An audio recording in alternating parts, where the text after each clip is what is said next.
Le Pilates, c'est un mot qu'on commence à connaître. On a tous une amie, un voisin, une connaissance qui va à son cours de Pilates. Saviez-vous que Pilates est un monsieur, Joseph Pilates, l'inventeur de cette méthode de renforcement musculaire au début du XXe siècle? Et saviez-vous que Joseph Pilates, avant d'inventer le Pilates, était un enfant asthmatique, rachitique et avec une malformation à la jambe? Son papa, médaillé olympique, l'a entraîné avec des exercices doux et profonds, adaptés à ses handicaps, afin de développer ce corps chétif, et ça a marché. C'est en s'inspirant de sa propre expérience que Joseph inventa sa méthode. Pour en parler, nous recevons aujourd'hui Simon Busson.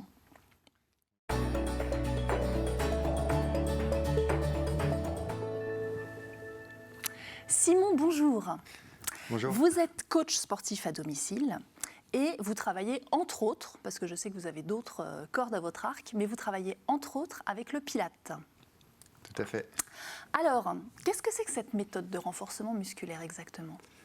Alors en fait, c'est une gym douce qui va permettre le renforcement des muscles profonds du corps pour améliorer la posture. D'accord. Elle renforce notamment les muscles profonds des abdominaux et du dos, tout le long de la colonne vertébrale. Ok, donc c'est vraiment ciblé en fait dans le haut du corps, moins pour les jambes et les bras. Alors le principe est le suivant. On a un cadre, un tronc qui est tenu pour ensuite développer de la coordination avec les membres inférieurs ou les membres supérieurs. D'accord.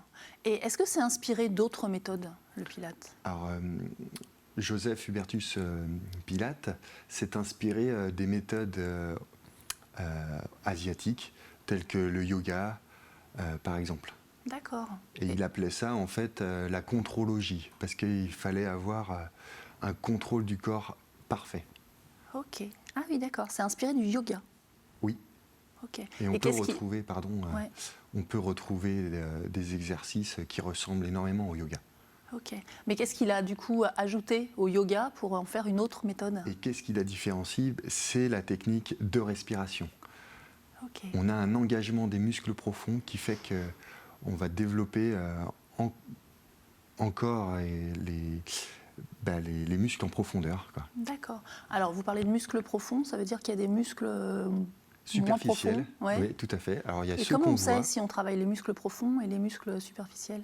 On le ressent et grâce à la respiration spécifique, je vous démontrerai tout à l'heure, on va pouvoir la développer en fait.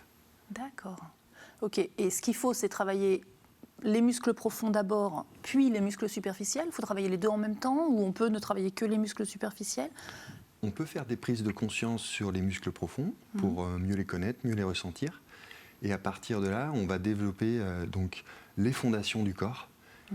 Et ensuite, on va développer tout ce qu'il y a autour, les muscles du mouvement. D'accord. Donc c'est une méthode globale qui va stimuler l'ensemble du corps. C'est ça l'avantage aussi. Ok, super. Et alors, quels sont les bienfaits du Pilates? Alors les bienfaits, on va prévenir le mal de dos surtout. On va améliorer la posture. On va favoriser tout ce qui est système digestif, etc. Du fait qu'avec un maintien abdominal intéressant, ça favorise la digestion. Ok. Donc vous parlez de posture. Donc par exemple, si on a un ado qui se tient un peu voûté, on peut l'inscrire à un cours de Pilates, ça va l'aider ou... On peut l'inscrire. J'ai déjà essayé. Comme c'est une méthode douce, les ados préfèrent quand même du dynamique. Ah, d'accord. Donc ça peut être apprécié en découverte, mais régulièrement, ça me paraît un petit peu compliqué. D'accord. Et puis moi j'avais entendu que les ados, ils se tiennent pas forcément très bien, aussi parce qu'ils n'ont pas encore la maturité dans les muscles du dos. Est-ce que c'est vrai ça ou s'ils peuvent très bien apprendre à se tenir? Je pense qu'ils peuvent très bien apprendre à se tenir. C'est bien de compléter par une activité sportive autre aussi. D'accord. Donc le Pilates, ça fait vraiment partie de ce qu'on appelle la gym douce ou... Oui, tout à fait. D'accord. Et en fonction de son niveau, on peut plus ou moins mettre de l'intensité. D'accord. Alors je tiens à préciser que moi j'ai déjà fait une séance de Pilates avec Simon et qu'au début je me disais facile, facile, et en fait j'étais morte de fatigue. Donc c'est vraiment, effectivement c'est de la gym douce, mais c'est un vrai travail. Tout à fait, parce qu'en fait, on vient se centrer sur soi, donc il y a une concentration très importante par rapport au mouvement et à la respiration que l'on va faire. Et c'est vrai que ça fatigue assez vite. Et à quelle fréquence est-ce qu'il est bien de faire du Pilate pour que vraiment on en ressente les bienfaits? Dans l'idéal, on part du principe que 2 fois par semaine, c'est le rythme à adopter pour être régulier et avoir des bienfaits dans la durée. 1 fois par semaine peut correspondre à certaines personnes si elles l'associent à une autre activité sportive, par exemple. D'accord. Et ça dure combien de temps une séance de Pilates? Une séance de Pilates, dans l'idéal, ça dure 1 heure. Oui, parce même, qu'on a le 1 heure. temps de préparer le corps et de ressentir des exercices. Ouais. C'est une méthode assez technique. Donc l'intervenant, le coach, c'est très important qu'il soit là pour la correction des personnes. La correction des postures, etc. Ouais, pour éviter de se faire mal au dos dans un premier temps. Ouais.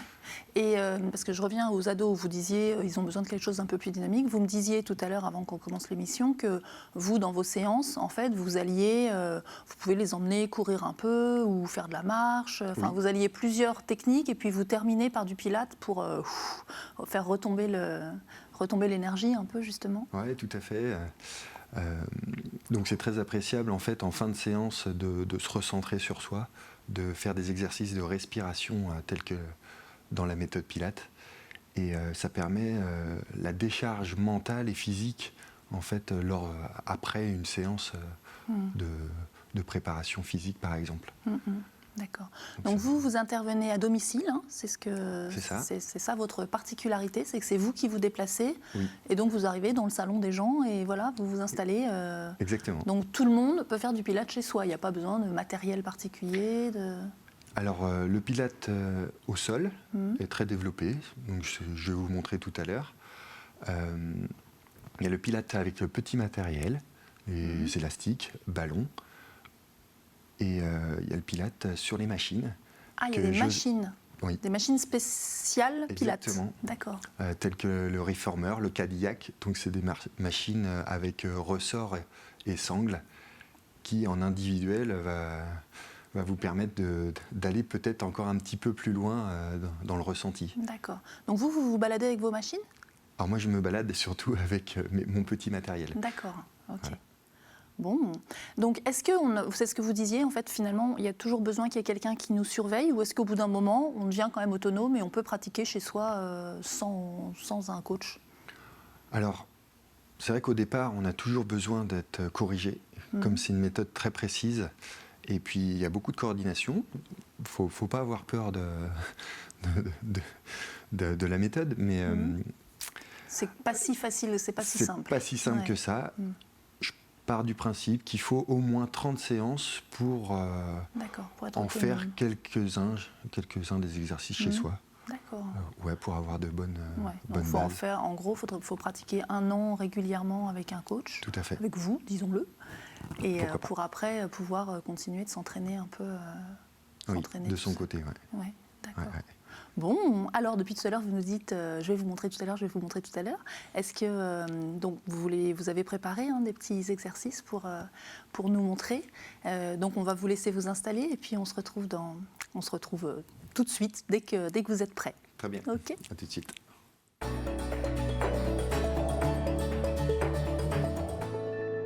Aujourd'hui, donc, je vais vous présenter 3 exercices Pilates. Un exercice de prise de conscience pour la respiration, un exercice fondamental et préparatoire pour les exercices de base. Et je vous présenterai donc un exercice de base. Voilà, donc dans un premier temps, on vient s'allonger sur le dos, les pieds largeur des hanches, les bras le long du corps. Voilà. Et on va venir inspirer en écartant les côtes. Donc on inspire par le nez. Et en expirant, on vient activer les muscles profonds dont on a parlé tout à l'heure, qui sont le transverse et le périnée. Donc on s'exerce pendant 6 répétitions. C'est parti.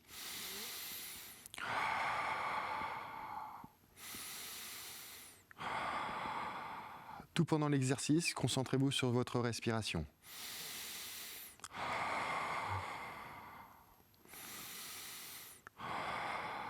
Et une dernière. Très bien. On va passer à l'exercice fondamental et préparatoire. Vous écartez les bras sur les côtés. Vous placez vos jambes à 90 degrés. Tout de suite, vous sentez l'engagement des abdominaux. À partir de là, on va envoyer les genoux d'un côté, tout en tournant la tête à l'opposé. Vous engagerez vos muscles profonds à l'expiration. C'est parti. Au retour dans l'axe, on inspire et on vient expirer de l'autre côté. Tout pendant l'exercice, gardez vos omoplates fixées au sol.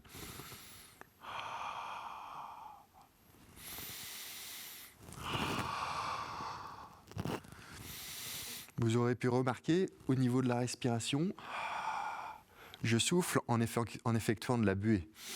Ça permet d'activer beaucoup plus le transverse et le périnée. Au niveau du nombre de répétitions, vous pouvez effectuer 3 à 6 répétitions de chaque côté.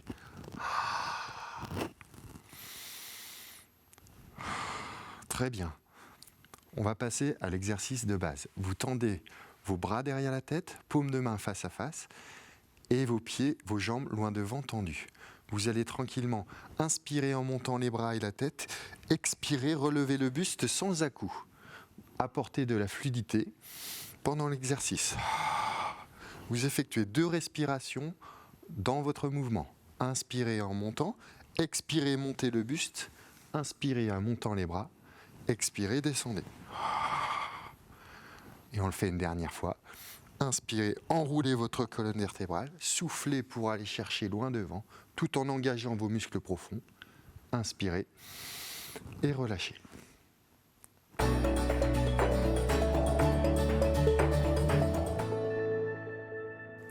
Et voilà, merci Simon, merci beaucoup pour cette démonstration.